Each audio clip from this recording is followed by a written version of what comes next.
बनेबा पोई माछ मुंड घांट तापे मु कौन कौन सामग्री नहीं चलतु देखिबा।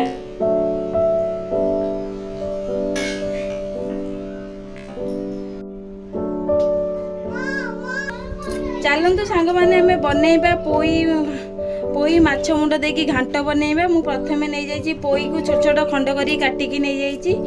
तो कखारु नहीं जाइछि, आलू सारू बाइगण नहीं जाइछि, पोई पत्र को भल से धोईकी नहीं जाइछि। एटा को काटिकी नेबा। एथिरे मु रखी देइछि माछ मुंड लांज 2 पीस नहीं जाइछि। लूण हळदी देइकी मैरिनेट करिकी रखी देइछि। चलंतु हमें माछ को प्रथमे हमें भाजीबा। एपटे मु अदा रसुण पेस्ट नहीं जाइछि, पियाज टमाटो नहीं जाइछि। एथिरे मु किछि बुट डाली को बतरेकी नहीं जाइछि। एबे मु किछु कढ़ाई रे सोरिष तेल नहीं जाइछि। एडा को गरम हेले तो मु माछडा को प्रथम हमें छाणी देबा। एबे हमर तेलटा गरम हे आसलानी। मु किछि हळदी पकई दउछि माछडा छिटिका न आसीबा बई। एबे हमें माछ को छाड़ीबा ताहिरे।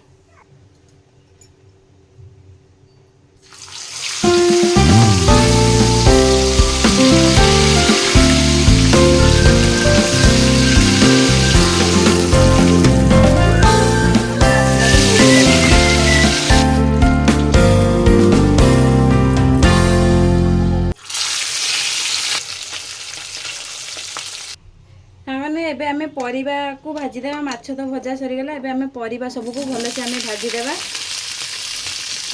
एका संगे परिबा सब को भाजी दा।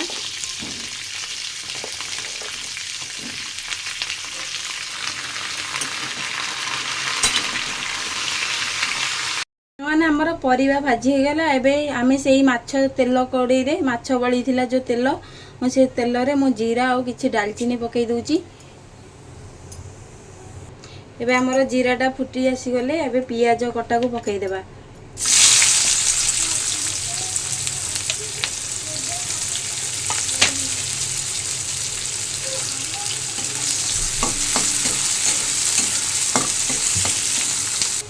एबे हमर पियाजटा भाजी गेले। हम अदा रसुण पेस्ट जो बाटी की रखी अदा रसुण पेस्ट को पकईकी भल से कषी देबा।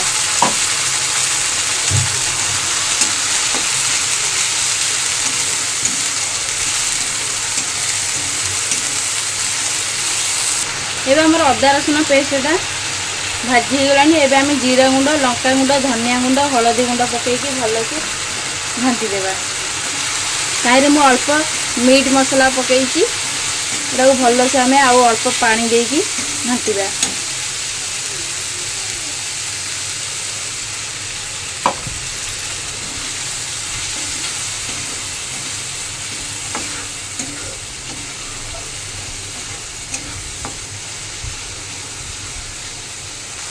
एबे सेतिरे किसी कटा टमाटो लूण पकई देबा।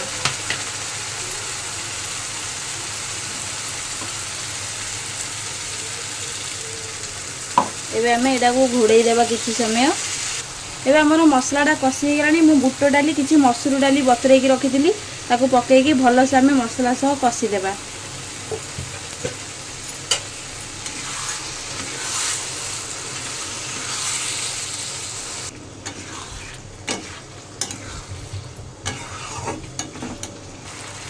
एबे हमर बुट डाली मसूर डाली कषि हो गलानी।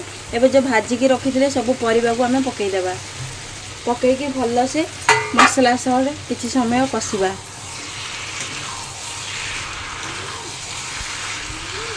एबे मु परिबा सब को कषि देइछि। एबे हमें आहिरे किछि गरम पानी दे देबा। पानी देकी हमें भल से घांटी देबा। डाली की किछि समय सिझिबा को छाड़ी देबा। एबे हमें घोड़े देबा। एबे हमर परिबा सब सिझी आसी गलानी।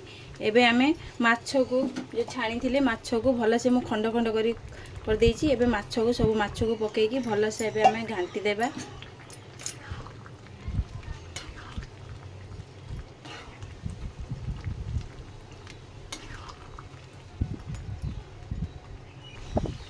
साग को मध्य मु भाजी देइथिली तेल रे अल्प तेल देकी साग को पकईकी भल से हमें घांटी देबा। किसी समय फुटिबा को छाड़ी देबा। देखंतु हमर रेडी हो जिवो पोई माछ मुंड घांट। ଏବେ ଆମେ 5 ରୁ 7 ମିନିଟ୍ ଆମେ ଏବେ ଫୁଟିବାକୁ ଛାଡ଼ିଦେବା।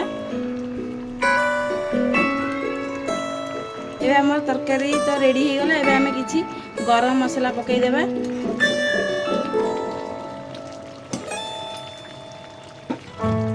ଏବେ ମୁଁ କିଛି ଗୁଜୁରାତି ଡାଲଚିନି ଗୁଣ୍ଡ କରିଦେଇଥିଲି, ମୁଁ ପକାଇଦେଲି। ବାହାର ମସଲା ପକାଇନି। ତ ଏବେ ଗରମ ମସଲା ପକାଇକି ଗ୍ୟାସ୍କୁ ବନ୍ଦ କରିଦେବା। ଆମର ରେଡ଼ି ହେଇଯିବ ପୋଇ ମୁଣ୍ଡ ମାଛ ଘାଣ୍ଟ। ଏବେ ଆମେ ଗ୍ୟାସ୍କୁ ବନ୍ଦ କରିଦେବା।